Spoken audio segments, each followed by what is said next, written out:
give me to drink. Give me to drink, give me to drink, give me to drink, give me to drink. My family is thirsty, God. Give me to drink. The nations need water. Make me a well. Make me a well. Make me that well. And give me to drink. Hallelujah. When she said, give me to drink, she said, Lord, I'm willing to be that well that will carry the water to the city. I will carry the water to the city. The water was at the well, but she became the well that the city needed. Is there anybody that can say, Lord, make me that well that will go to the city and give thirsty men to drink?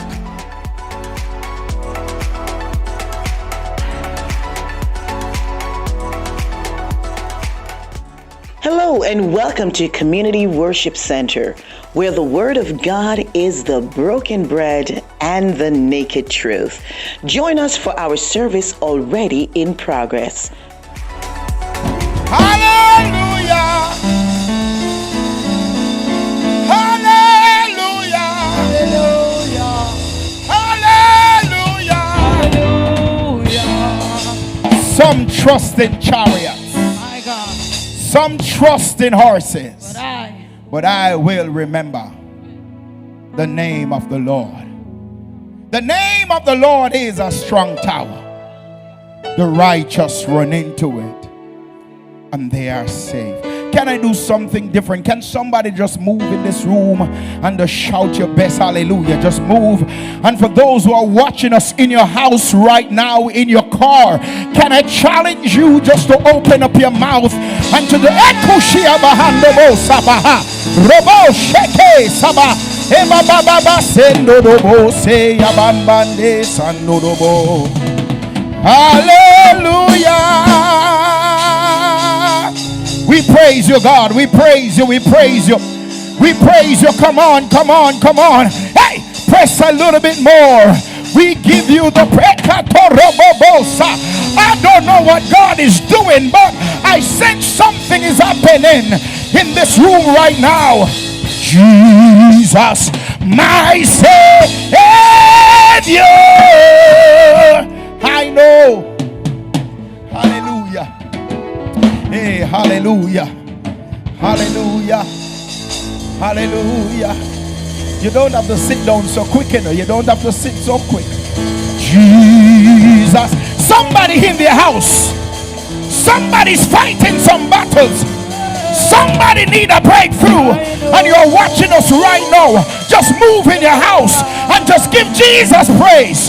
Hey, Baba Sotoboho. Can CWC help us praise God for that person?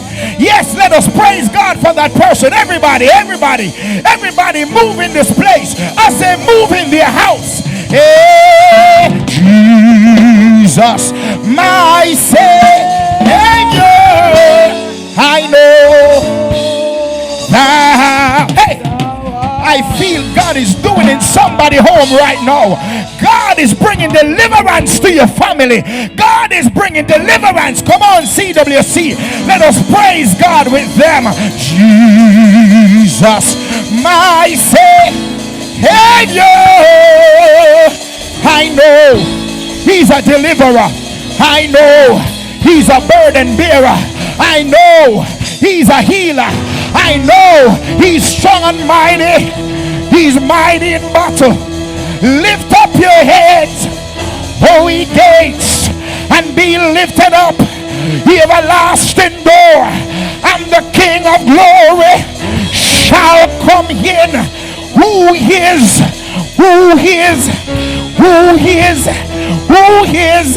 this King of glory? The Lord, strong and mighty. He is the King of glory. And we give Him praise. We give Him praise. We give Him praise. We give Him praise. Hey, kandobo sada baba baba satakatorobo. Hey, Jesus. Right in your home where you are, to shout Jesus. Jesus, my Savior. I know And as you move in your house, just declare, my turnaround is coming. My Savior, I know thou art mine. Hallelujah. Hallelujah. Hallelujah. Hallelujah.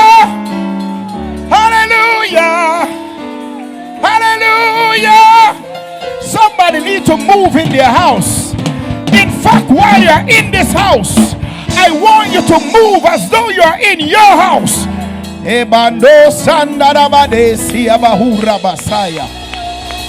Jesus, I give you praise.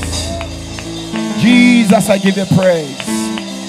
At the name of Jesus, every knee shall bow and every tongue confess that Jesus Christ is Lord.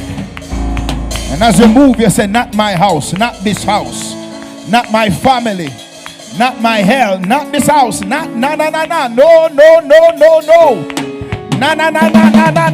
this house, not this house, not this house, not this house. Jesus, my Savior, I know thou art mine. Somebody say Jesus. Somebody say Jesus. Somebody say Jesus. Jesus, my Savior. Stretch out your hands, Lord. Stretch out your hands, Lord. Stretch out your hands, Lord. Thou art mine. Amen. Amen. We give Jesus praise. John chapter 15. Amen. We greet the Spirit of the Lord God, who is the head of my life. I give God praise for you, Sir Bishop. We honor you. We honor God for you. Amen. And for all that the Lord has done in your life and what the Lord is doing indeed in your life. The Lord is indeed a good God. Somebody say, God is a good God. Hallelujah. We bless you, Pastor Reid. Amen. Woman of God, we thank God for you. Amen. Glory to God. And we thank God for He giving you strength. Hallelujah. Because indeed God is our strength, strength like no other. Amen. And we thank God for you and Bishop. Amen. Sir, bless you, bless you, bless you, Pastor. Bless you, Pastor Reid. Amen. And I love to give God thanks for Sister Emily. Amen. Bless God for you. Amen. Every time Brother Buckle and myself be talking, amen, and your name would come up, amen, he always celebrate you. Amen. I was happened to be talking to Pastor Shanna Ray, and she spoke about a conversation that you and her had just the other day. I know it blesses her heart. Amen. I don't know about you, but I thank God for elders. And the reason why I have to thank God for elders, because when you see a person like a Sister Emily, almost 85 or already 85, she's not afraid to tell her age, amen, because it is her testimony. Hallelujah. Oh, God has kept her. And we celebrate you today, amen, and we thank God for you and the blessing. Amen. Not many people at her age are able to do the things that she's doing. And she makes some bad fried fish. Amen. Glory to God. And corn soup. Glory to God. So we thank God for you and your love for God and your commitment. And Sister Emily has been coming to this ministry a long time. Amen. Many years. I'm a part of this ministry, I would say, 20-something years. And Sister Emily been here before that. Amen. So we thank God. Come on and give it up for her. Amen. Her commitment. Amen. To Bishop and Pastor. Amen. And one thing I can tell you, don't mess with them. Let Sister Emily hear you. Amen. Glory to God. I'm going to take the liberty. She will take care of you. Amen. She will put you in your place if you mess with her bishop and her pastor. So thank God for you, Sister Emily, and all of you. Amen. Last night I went to Daytona. We had a wonderful time. And I thank God for those who came along with me.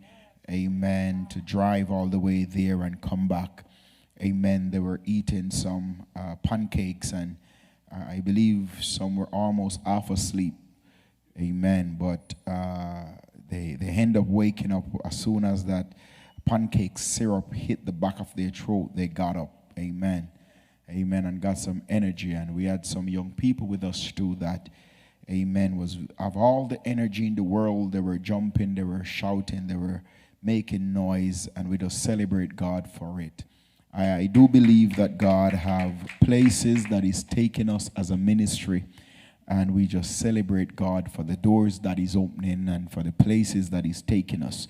And we have a responsibility, I believe, as God elevate us, for us to prepare ourselves as individuals, and we have to prepare ourselves as a ministry for what God is doing. Amen. If you really want to know if God is up to something, look at the warfare that are taking place around you. And indeed, we as a ministry, there are different times when the enemy would attack. But I thank God that we are not the type to quit. We are not the type to give up. And that's why we cannot take every opportunity that we have received to pray. We can't take it lightly, because prayer is what gives us that strength in our foundation, that when the increase come and when God starts to send people, we have capacity to deal with them. Somebody say amen. Amen. I don't know about you, but I want to challenge you that when we come even to the 11:30 intercessory prayer, I remember last week I spoke about you enter in His gate with thanksgiving. When you come praying. When you come through the door at 11:30, amen, that's a time when intercessory prayer is going on. That's a time we come in with our hands lifted, because I don't take lightly when I come into the house of the Lord. I don't take it lightly. Amen. It is a place where transformation happens. Glory be to God. My sister, what's her name? Carla, amen. Expect something from God today.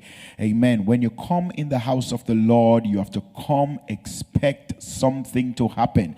And why I'm saying that, the Bible said, anywhere 2 or 3 of you come together touching anything concerning you is in the midst. And when God is in the midst of His people, great things happen. When God is in the midst of His people, great things happen. When God is in the midst of His people, great things happen. Great things happen. Great things happen. When God is in the midst of His people, great things will happen. Somebody give Jesus praise. Give Jesus praise. Not because the enemy is fighting you mean that God is not with you. Because if it was up to the enemy, we would have been dead long time ago. Hallelujah. But I thank God that God is with us. Let us turn our Bibles. Amen. In a few days, we will have our 21 days prayer and fasting coming up. Are you ready for it, CWC? Amen. We're going to be ready. We must be ready. We have plenty of time to prepare ourselves. 21 days of prayer and fasting starting the 27th of this month.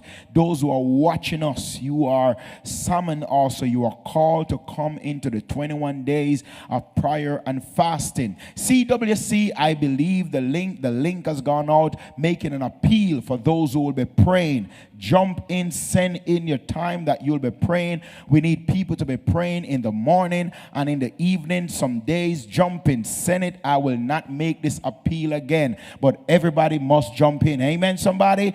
Everybody must jump in and said, I want to pray 6 a.m., 6:30 a.m. in the morning. I want to pray 8 p.m. in the evening. And when you come Thursday night, come ready. Friday night, come ready to pray. Friday night at 8, Saturday night at 8, and Sunday evening, come, let us come ready to pray. Somebody say ready to pray. We have to come in like we know that we are coming for something from God. We have to come ready for a mighty move of God. It is a blessed thing when God calls us as a church in prayer and in fasting and to seek His face.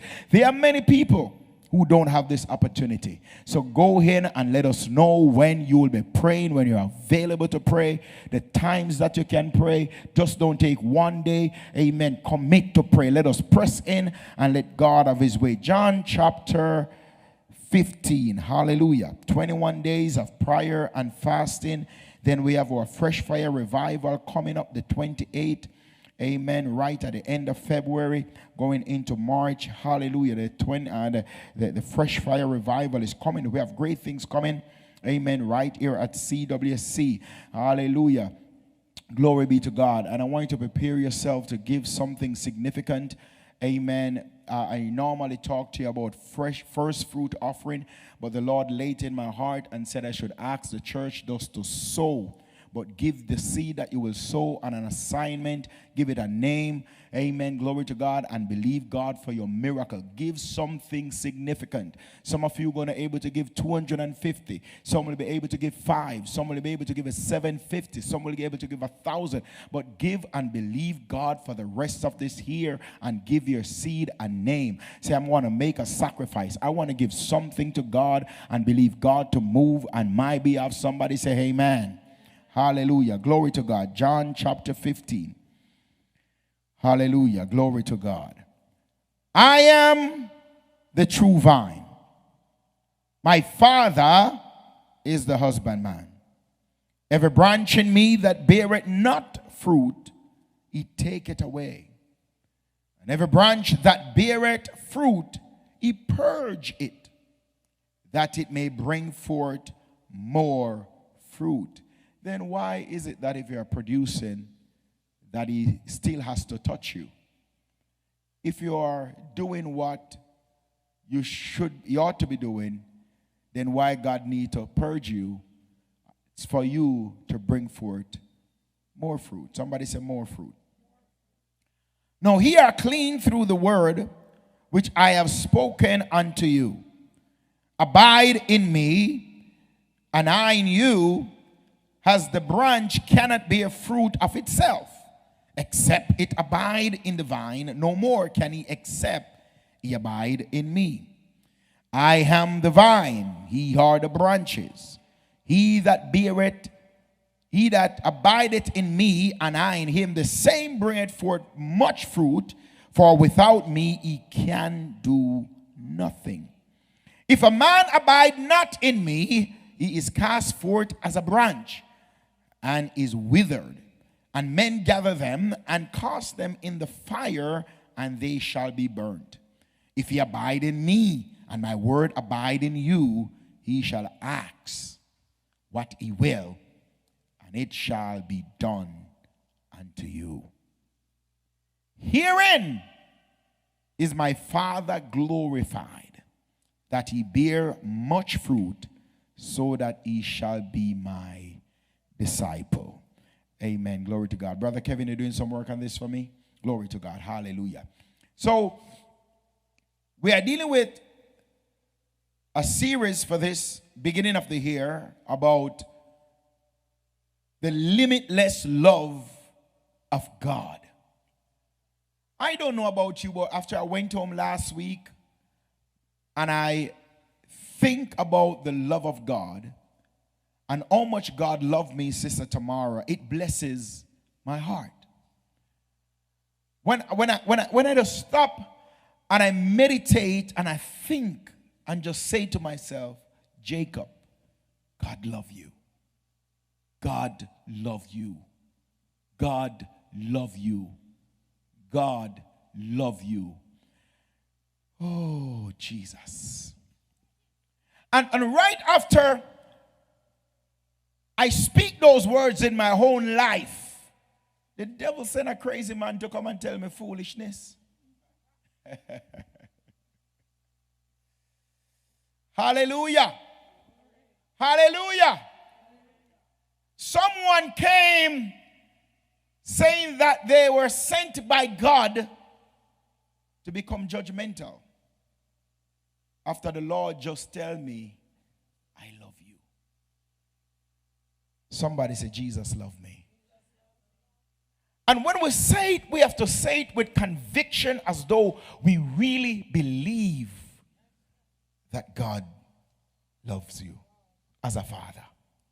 Somebody say amen. So as we continue, we want to talk about being anchored and grounded in the love of God. So as I look at my text, I must propose to you that whenever we as believers are anchored and deeply grounded in the limitless love of God, you notice I say limitless, there's no limits to God's love. Amen. Oftentimes you will hear people, Sister Sancha would say, well, I'm growing to love you more. Amen. Because of the bonus gifts you give them and all the nice things and the treatment. Amen. They say, oh, you are capturing more of my heart. But when God said he loved you, he said, I give you all of me. I love you with everything within me. His love for you can't get better. His love for you can't improve. His love for you cannot get stronger. His love for you cannot get deeper. His love for you cannot get wider. He said, when I say I love you, I say I love you with everything within me. Somebody say, I know he loved me.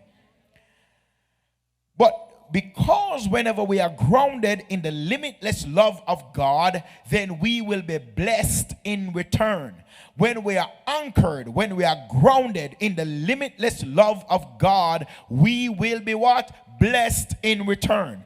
According to my text, there are certain blessings that will manifest and come upon the lives of those that are deeply anchored and grounded in the limitless love of God. There are certain blessings that will come upon you. Amen. There are general blessings. The Bible said that God caused the rain to fall upon the just and upon the unjust. But there are people who are anchored in God. There are people who are anchored in the love of God. There are certain blessings that he said will come upon your life. It is not just rain upon the just and the unjust, but there are certain security, there are certain assurance, there are certain blessings, there are certain things. Do you know that the devil has to ask permission before he can touch a child of God who is anchored in the love of God? When he wanted to touch Job, he could not just approach Job and touch him as though he have all field day in Job's life. He had to get permission from God. And when the enemy touches Job, God gave Job the strength to handle everything that the enemy throw his way. And that's why it is important for us to anchor ourselves in the limitless love of God. But the first thing we have to do, we have to remind ourselves that God loves me. God loves me. Hallelujah. Some of us have to write it and put it in different place as a reminder. God loves me. God's love me. We are living in a hateful world, but God's love me. We are living, even when you come to church, is a place where you will get killed. But you have to remind yourself, God loves me. Hallelujah. Glory be to God. I feel preaching coming on already.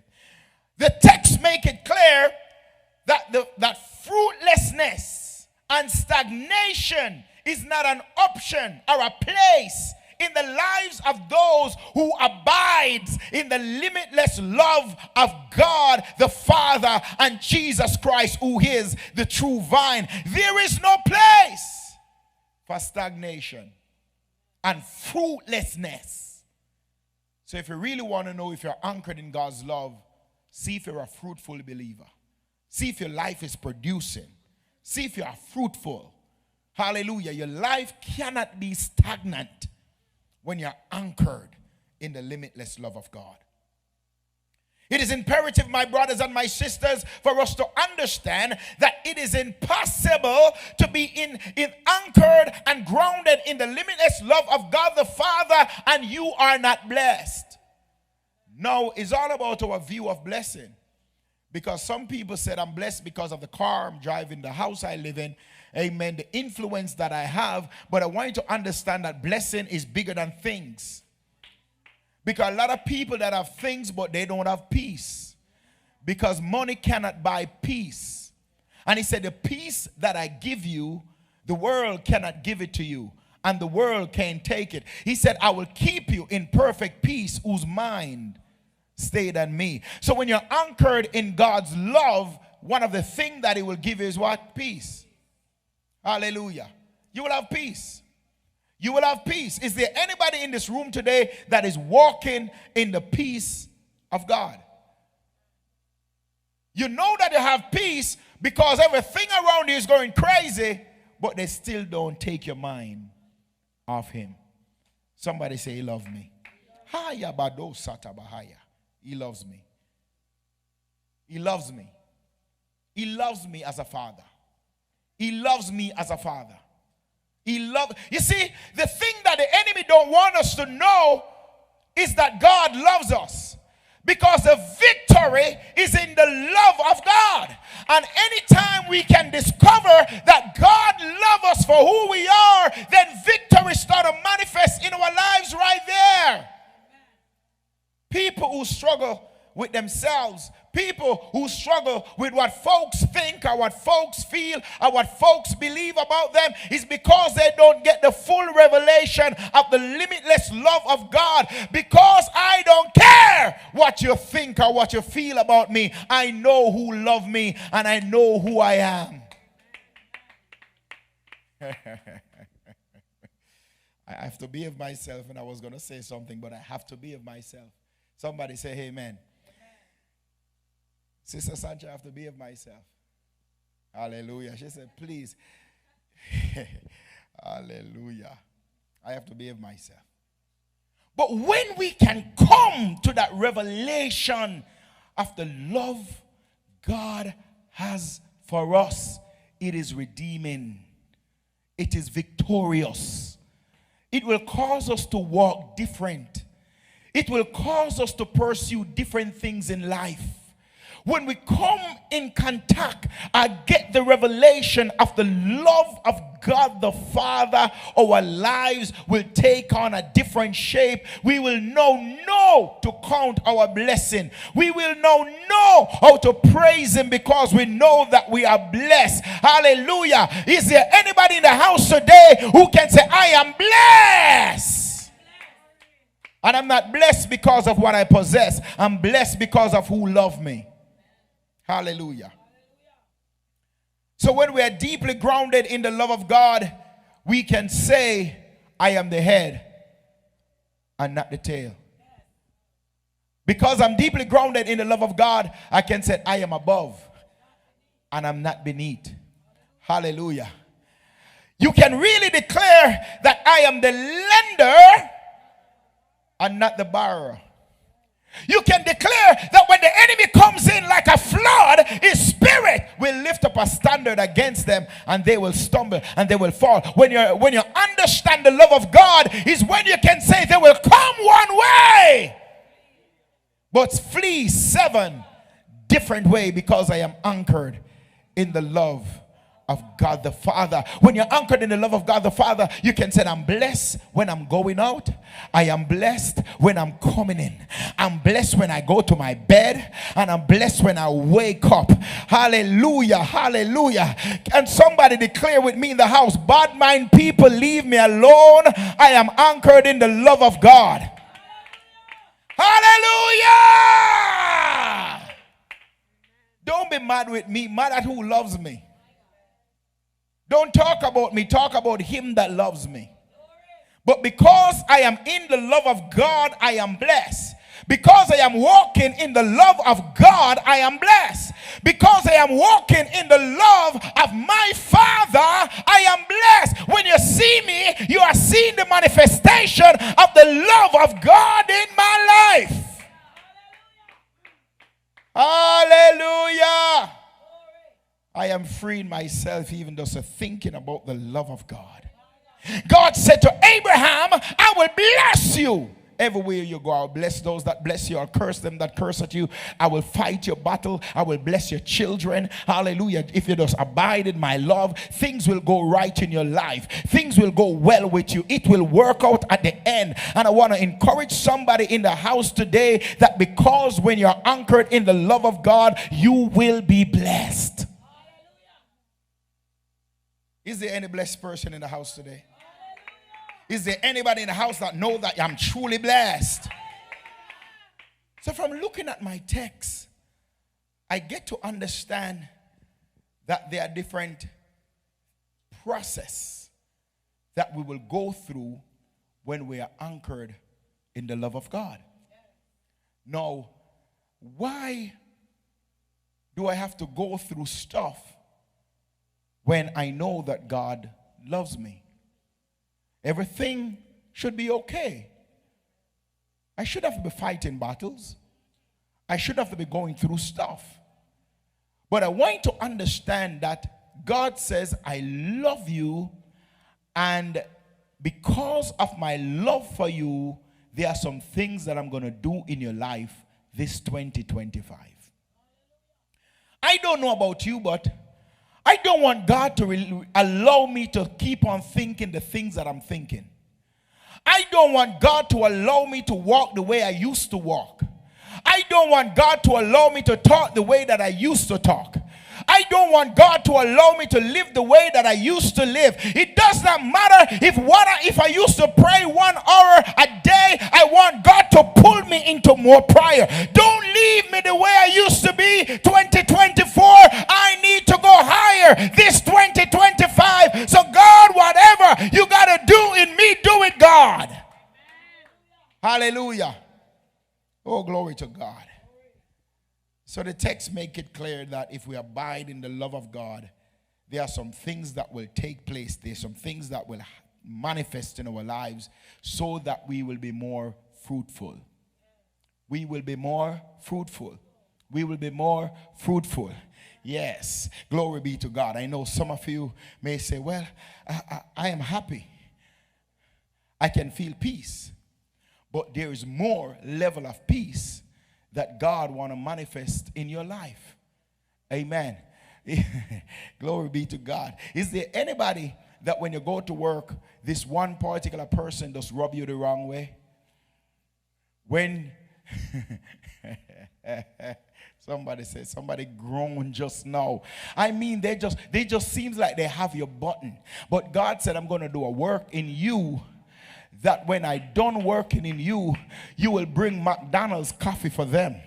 And they see you coming and they didn't even know that one of those cups is for you. But if God did not work on you, you would spit in that cup and give them. But because God worked on you and his love is reaching your heart, when you give them the coffee, you're going to give them the best one. Somebody shout glory. Hallelujah. Somebody say, Lord, do a work in me. Oh, when the love of God is working in you, he will bring change in your life. The real manifestation of the love of God is when change starts to take place in your life. This is when you can say the things I used to do, I do them no more. The places I used to go, I go there no more, because I get to know the love of God. Hallelujah. Are you ready for change, CWC? Yes, Lord. Every now and then, the text make it clear that the husbandman will visit the vineyard.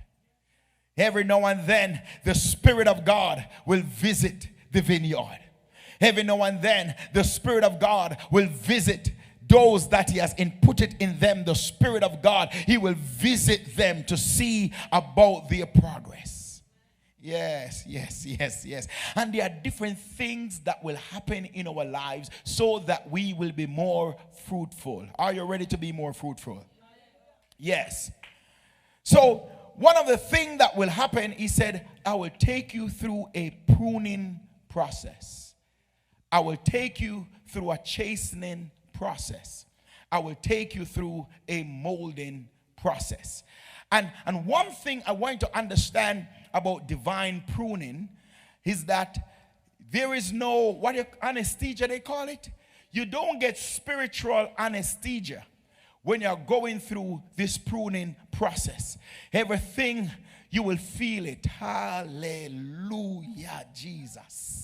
You will feel it, you will feel it, you will feel it, you will feel it, you will feel it. But God said, I got to do this so that you can bear more fruit. Amen. You think that you are doing well right now, but God said, I'm going to do some work in you and I'm going to take you to a better place, that when you start to do things, you'd bring forth more fruit. What I like about God is that sometimes we go through and we think that everything is all right. Hallelujah. Until he open your eyes and start to show you the real you, the ugly you, the part that does not have no makeup, the part that can't cover with the wig, the part that when he show it to you, you quickly want to turn your head away. Isaiah, when God showed him, he said, "Lo, it's me. I am a man that is undone. I'm a liar. I am a cusser. I'm a drinker. I do all manner of evil. Lord, move from here. I don't move. I can't handle it." Hallelujah. Glory be to God. But God said, I will take you through what I call a pruning process. Pruning is a biblical concept that refers to a refining or a purifying process, often through difficult trials and circumstances. Then why I have to go through painful things to be pruned? I had a mango tree that I tell you about the other day, and it was getting bushy. Amen. And some of your life is getting bushy. Getting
God, this thing is fighting me. Give me the strength. Give me the ability. Cut it away from me, God, so that I can please you with all my life. And he said, that is what? The pruning process. If I should show a paper in the room for you to write down some things, maybe we're going to need a book, right? Somebody say amen. Pruning helps to promote spiritual growth and help us to focus more on our spiritual growth and spiritual maturity. Anytime you find yourself stop growing, the pruning stop happening. Because as the Bible said, as long as you are bearing fruit, he said the good man, the husbandman will visit you, and he will do what? Prune you. He will start to speak to you. He will start to tell you about yourself. He will start to tell you about the assignment that he has for your life. He will start to reveal yourself to you. Oh yes, the Bible said the word of God is like a mirror. When you look upon it, you will see yourself. You will see your flaws. You will see your wrinkles. You don't need nobody to tell you nothing, because the Holy Ghost will tell you himself. Hallelujah. The pruning of God helps to remove dead and unfruitful branches that make us more fruitful and effective for the kingdom of God. CWC, I believe that the husbandman is in this room. I believe the husbandman is in our hearts. I believe the husbandman is in our home. I believe the husbandman is in our desires. I believe the husbandman is in our pockets. I believe the husbandman is in our conversation.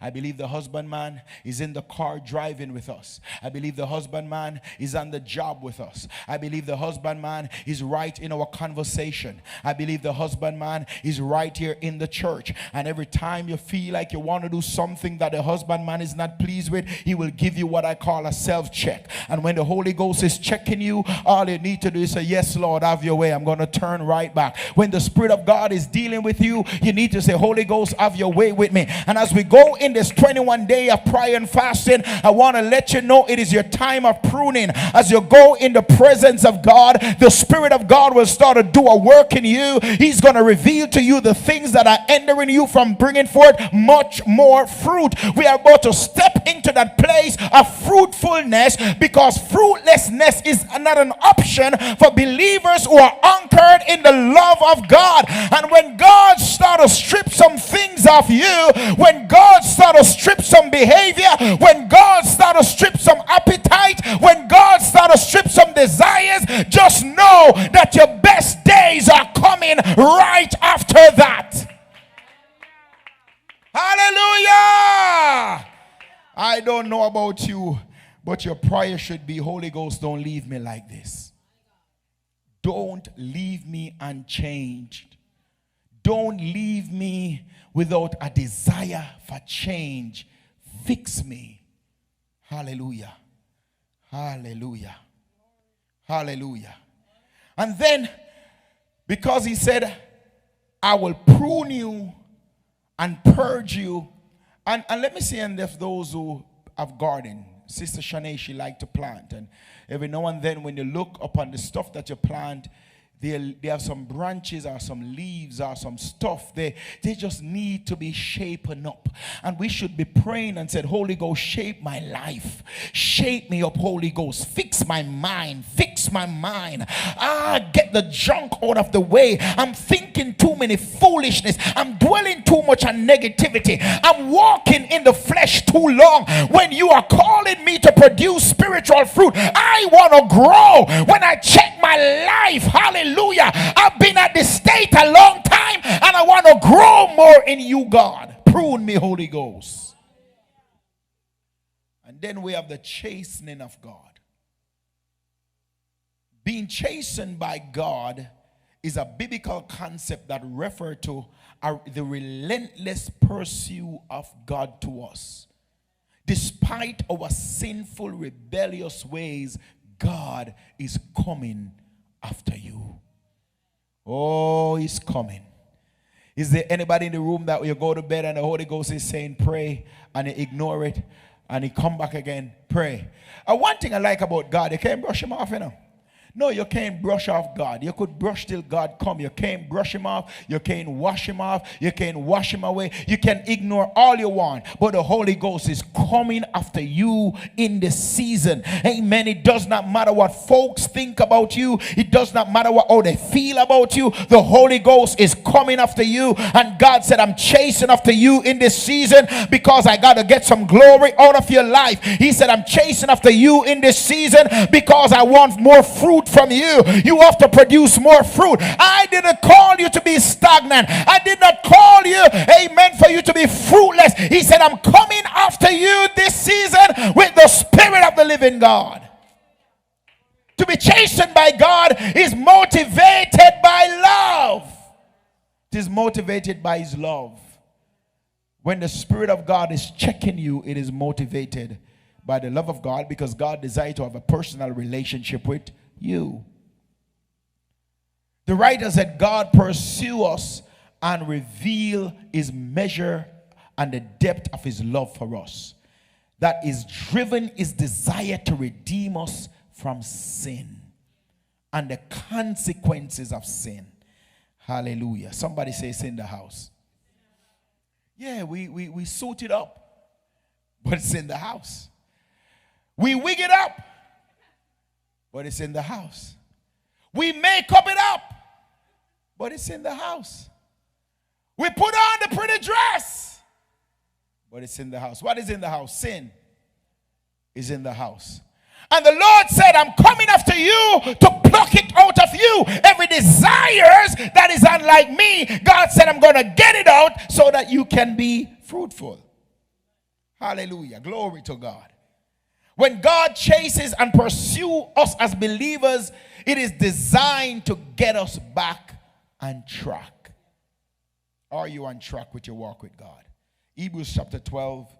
Amen. From verse 6 down, you can see, for whom the Lord loveth, he chasteneth, and surge every son whom he receive. God is coming after you. CWC, God is coming after you. Those with the gift and the call of God upon your life, God is coming after you. Those with abilities outside of the normal, God is coming after you. Who the Lord has given the anointing, he's coming after you. He said, play day is over. I'm coming after you with my love to redeem you from the power and the consequences of sin. Somebody says, coming after you. And the next thing is molding. He said, I'm coming after you this season to mold you. Somebody say molding. The molding of God refers to a process of shaping you. Amen. And many of us are walking with God for a long time, but we are still out of shape. We are still out of line. We are still out of walk. We are still not the vessel that God wants us to be. We are a vessel, but not the vessel that God wants us to be. And we have to understand that it is just God's love why he's coming after you. Somebody says, coming after me. Hallelujah. If you look in Jeremiah chapter 18, from verse 1 down, the Lord sent Jeremiah down to the potter's house, and he said, go down to the potter's house. I have a message for you, and I want to give you a message for my people. He said, when you go to the potter's house, you will see that there's a clay that is marred in the hand of the potter.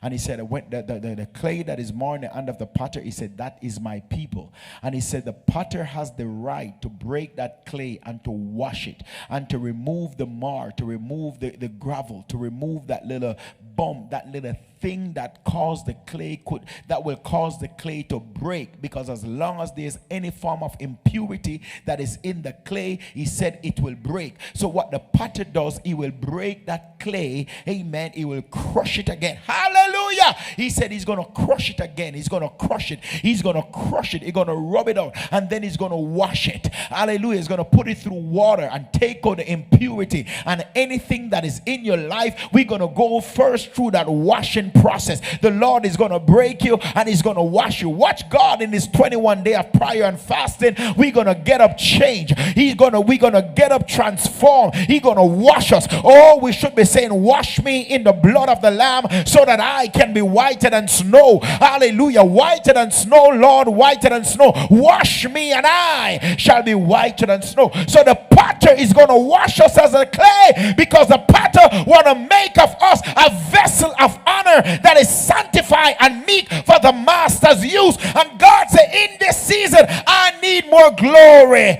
out of your life. Hallelujah. Hallelujah. More glory. Therefore, he's going to bring us to the potter's wheel. And he's going to break us. He's going to break that desire. He's going to break that mindset. He's going to break that thing that have a grip upon your life.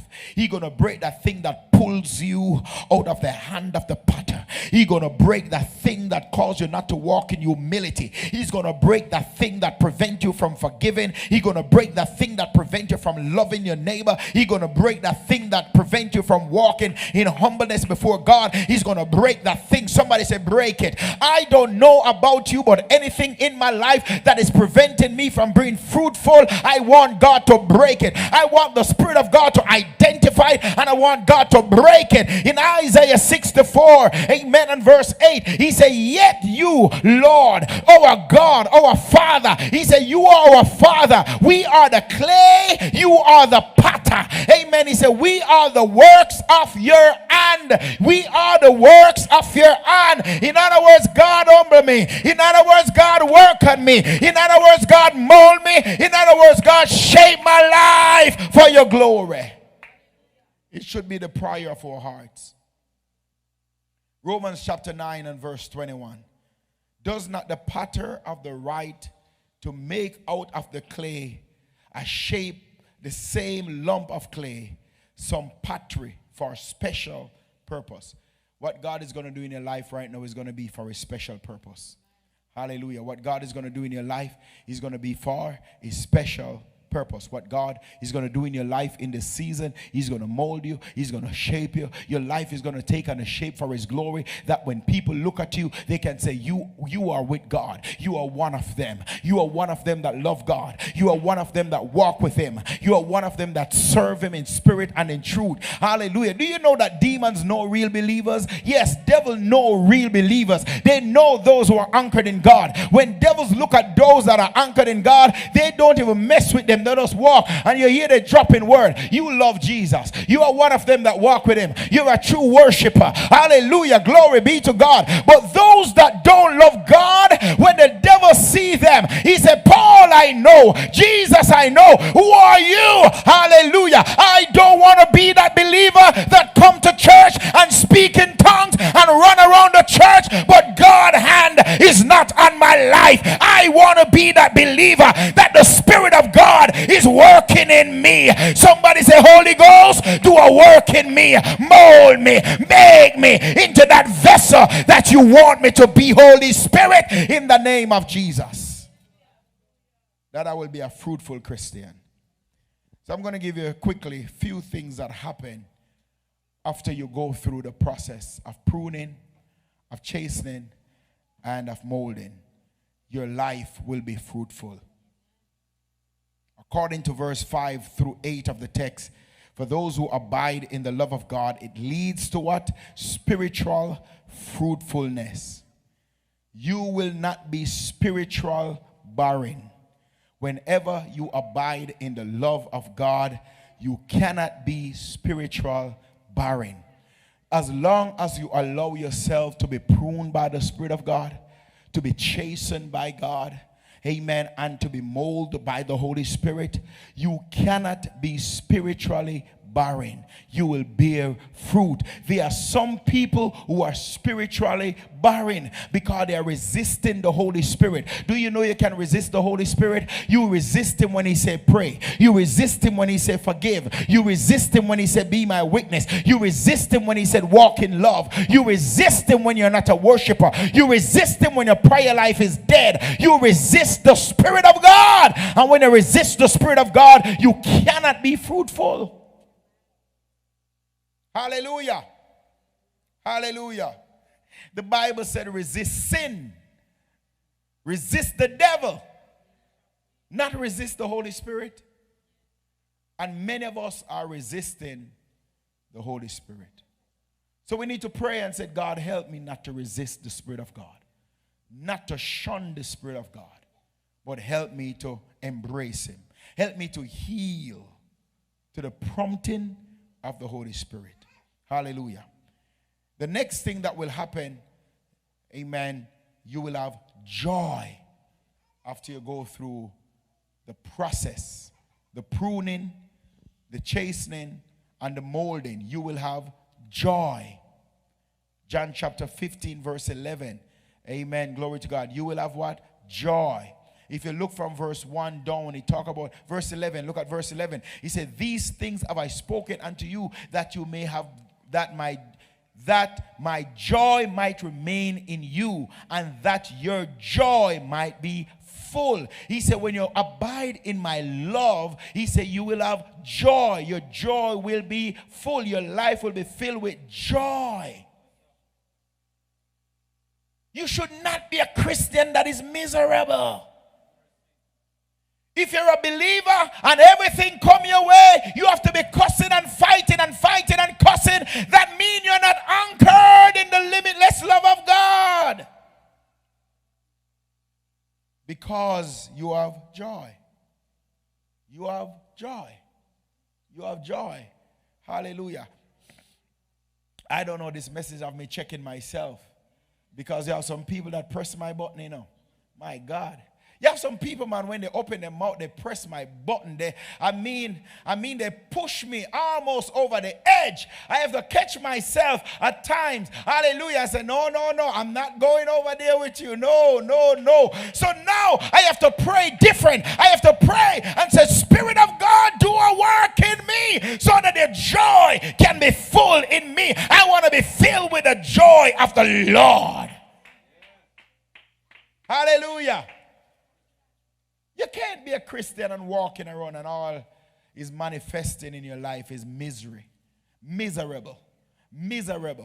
You go on the job and nobody want to be in your presence because you are miserable. Nobody want to talk to you. You don't have no joy. My God, nothing like believers when you talk to them. And as you're talking to them, the joy about God. Every time they are just testifying, God is good to me. Hallelujah. And many people say they are just goddy. They are not just goddy. They have joy in their soul. Hallelujah. So because you have joy in your soul, it is what is coming out of your mouth. Because the Holy Ghost did a work on me. I don't know, God. I don't want to be a press button Christian this year. I don't want to be one that every wind come my way out of the mouth or the attitude of people, it chipped me. I'm not going to be one that easily chipped. Hallelujah. Because I'm anchored in the love of God. I walk with the armor of God. When you see me, I got my armor on me. Therefore, I got tough skin. Hallelujah. I'm spiritually solid and fortified. I'm not going to be easily ticked off. Amen. I'm going to walk with the joy of the Lord, because the joy of the Lord is my strength. Tell somebody, go through the process. Hallelujah. And there are relational benefits when we are anchored in the love of God. John chapter 15 from verse 4 down to verse 5. Amen. He said that when you abide in the love of God, you will have intimacy with God. Not everybody that go to church is intimate with God, you know. Many of us, we have a Sunday relationship with God. We don't have a relationship, we have a date encounter. In other words, we go on dates, but we don't have a relationship. And people that you date doesn't mean you talk to them throughout the week. Hallelujah. You and them just go to the restaurant and you hang out and you eat, and then you go back and you forget all about them. But God said, I'm going to mash up the dating process. No more dating. It's going to be relation. It's going to be relationship. It's going to be intimacy. When you are intimate with God, every walk, you got him on your mind. Every talk, you're talking about Jesus. My God, if you really want to know if somebody loves somebody, listen who they talk about. I mean, you're tired of them sometimes. When they meet one man, my God, every conversation is about Harry. My God, Harry got six-pack. His teeth are white. He have pretty hair. He have a nice car. He have everything is about Harry. Shut up with Harry about now. Have you ever a friend before, and as soon as they find one man, they head mash up. You call them in the night, hurry. In the morning, hurry. You and them used to go on coffee date? No, they have to go hang out with Harry because they have a lover. They have intimacy with this individual. So their life is all about hurry, hurry, hurry, hurry. But God said, no more date. I need intimacy. I want to pull you from just the Sunday morning relationship that you have with me and bring you into real intimacy with me, that when you walk, you talk about Jesus. When you talk about Jesus. When you conversate, Jesus is coming up in your conversation. Hallelujah. You are there talking about food, and all of a sudden you are saying, hallelujah, because you think about how sweet the food is that God has provided for you. Hallelujah. Somebody say intimacy. I want to talk to some people this year that when I'm talking to them, I hear more about God. Can I trouble you a little bit? Some people love problem more than they love God. Because if you talk more about problem, you will talk about what you love. So if you talk more about problem, you love your problem more than you love God. So now I want to hang out with some folks who will spend more time and talk about the goodness of Jesus. The righteous, when I think of the goodness of Jesus and all he has done for me, my soul cries out, hallelujah. Thank God for saving me.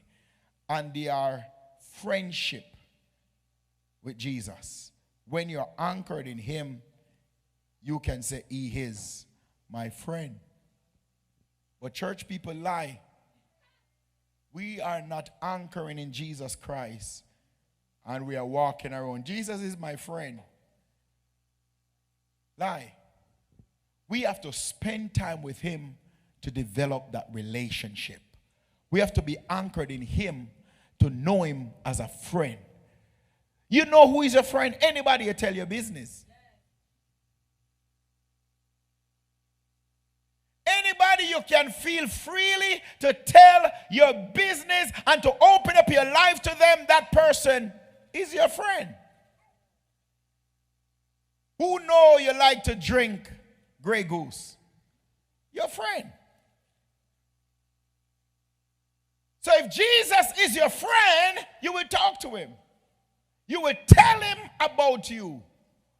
Because he said, I only reveal secret to my friend. So if you're not getting revelation, you are no friend of God. If you have no secret, your name is no friend. If he's not giving you download, he's not your friend. Because he said, I reveal secret to a friend. Therefore, if you and him have that friendship relationship, he will talk to you. He will give you download. When was the last time you hear the voice of God? When was the last time you can say, God spoke to me?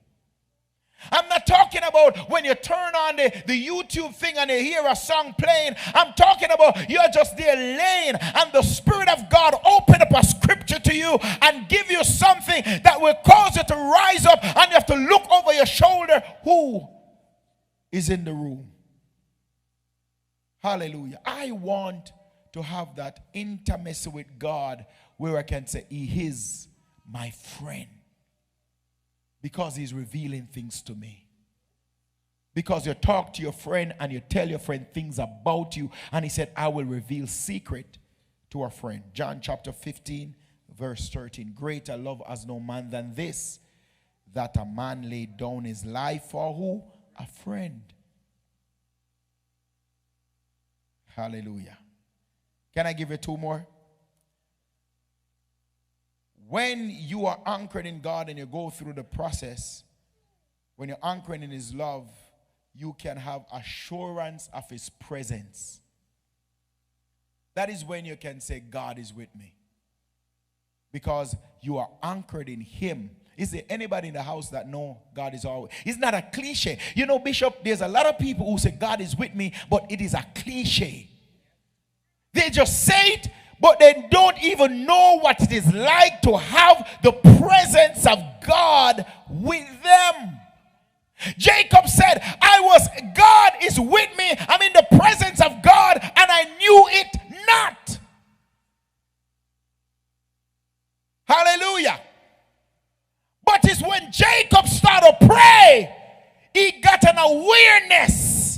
that the presence of God is with him.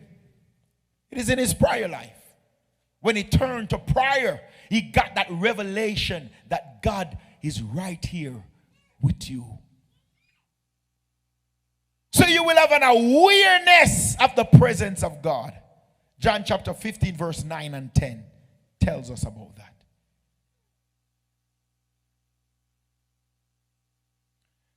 If you look at verse 7, it talks about is the confidence you have of the relationship you have with God. You can speak with boldness. I am a friend of God. He's my Father. He loves me. It's when you abide in him, you get that revelation where you can speak with boldness. You can speak with confidence that I am a child of God. Oh, I need that revelation.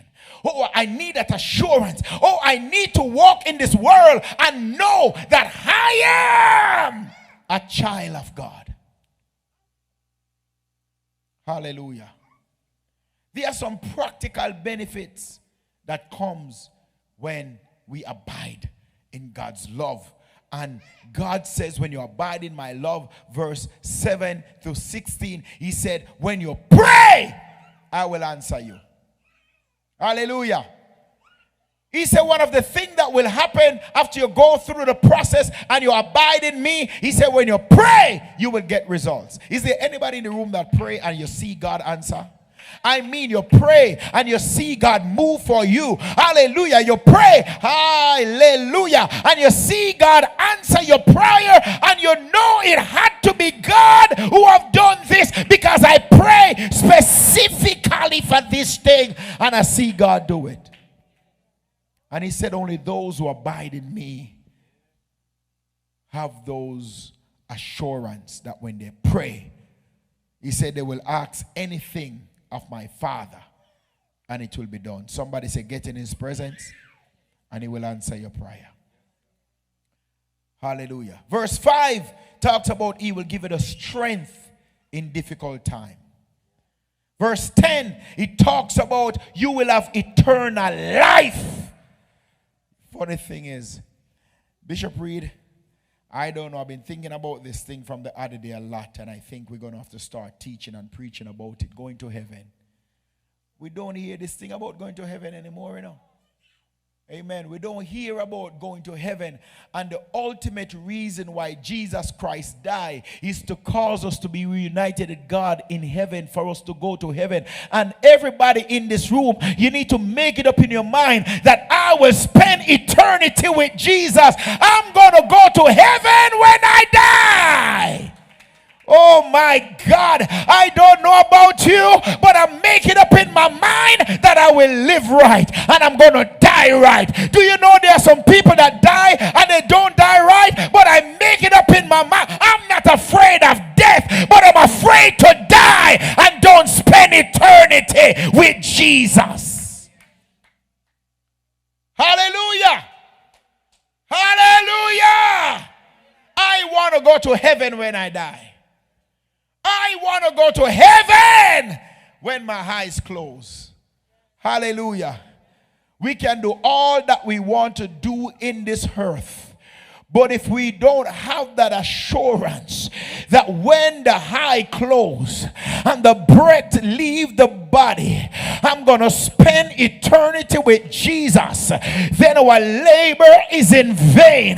I don't know, but I want to close this on this note, CWC, that in this season of our lives, we just have to anchor ourselves in the love of God, because it is when we anchor ourselves in God's love. He said, when you pray, I will answer you. Hallelujah. Somebody in this room, I don't know about you, but when I pray, I want to get results. And when I pray, I want to get joy. I want joy. But most of all, somebody look at the person beside you and said, most of all, I will remain anchored in his love, because when I die, I'm going to heaven. When I die, I'm going to say goodbye world. I stay no longer with you. When I die, die is just a transition. I'm leaving this world and spending eternity with the man named Jesus. I'm going to heaven when I die. So in this earth, I'm going to live my best life. I'm going to live holy. I'm going to live sanctified. I'm going to live for God, because when I die, I'm going to heaven. Hallelujah. Hallelujah. So look at your neighbor and say, neighbor, get it right. And keep heaven on your mind. Keep heaven on your mind. That's the reason why we do what we do. That's the reason why we give. That's the reason why we praise. That's the reason why we come to church. That's the reason why we say yes to Jesus. Sister Emily, when I die, I want to go to heaven. I don't want to preach others in and I myself become a castaway. I want to go to heaven. I want to go to heaven. In fact, my name is written in the Lamb's book of life. Somebody shout glory. Somebody shout glory. So let the Holy Ghost do his best work in you, that when you leave this world, you will spend eternity with Jesus Christ. He said, I'm going to prepare a place for you, that where I am, you will be also. He said, in my Father's house are many mansions. If it were not so, I would have told you. I am going to heaven when I die. Verse 10 tells us about eternal life, spending eternity with Jesus. Hallelujah. That's an altar call message right there. Right there, right there, right there. And sometimes we as a church need to be reminded that the reason why we sing, the reason why we shout, the reason why we come to church, the reason why we run around the church, the reason why we wake up Sunday morning and come here is because we want to go to heaven when I die. I want to spend eternity with Jesus. I don't want to leave this earth. And he said, depart from me. I know you not. You wicked and unfaithful servant. I want when I die. He said, welcome thou good and faithful servant. You may enter into my rest. I don't know about you, but I'm going to heaven. When I'm not involved in your foolishness, it's not that I don't like you, I'm going to heaven. When I ignore you, it's not that I don't like you, but I'm going to heaven. Somebody say, I'm going to heaven. So right now, sometimes you have to look at some people and say, man, stop your foolishness. I want to go to heaven. Don't come to me with that. I'm going to heaven. Father, in the name of Jesus, by your Holy Spirit, do your best work in us. Lord, we thank you for your limitless love. And as your love is working in us, through us, and for us, we receive your love. And we ask you to bring forth that pruning process, that chastening, that molding, so that we will bear more fruit and that our fruit will remain. Lord, we surrender to you right now. Lord, I thank you that most of all our name is written in the Lamb's book of life. Father, I thank you that my name is in the Lamb's book of life. My name is written in the Lamb's book of life. Thank you, Jesus. Thank you for my place in heaven, for the stars on my crown. Thank you, Jesus. Are you going to heaven when you die? Hallelujah. Sister Emily is wanting to die, but it's another thing to die in Jesus Christ. Hallelujah. I'm not afraid of death. I am not afraid of death. I am afraid of dying and here depart from me. I know you not. Oh, Jesus. Somebody somebody in this room, somebody under the hearing of my voice, the Spirit of God is beckoning to you right now and said, the question is your name written in the Lamb's Book of Life? Hallelujah. If Jesus Christ should come, our death should knock at our heart door, are we ready to enter in that pearly gate? Will you hear, well done, good and faithful servant? Or will you hear, depart from me, I know you not? Christ came on earth so that we may have eternal life. Receive eternal life. Invite Jesus Christ in your heart and said, Lord, do your best work in me and write my name in the Lamb's Book of Life. Write my name. Cause my name to be written. Cause my name to be seen in the Lamb's Book of Life. May the Lord bless you. May the Lord keep you. May the Lord cause his face to shine upon you. Hallelujah. I want to challenge you today that you will be praying and say, Lord, write my name in the Lamb's Book of Life.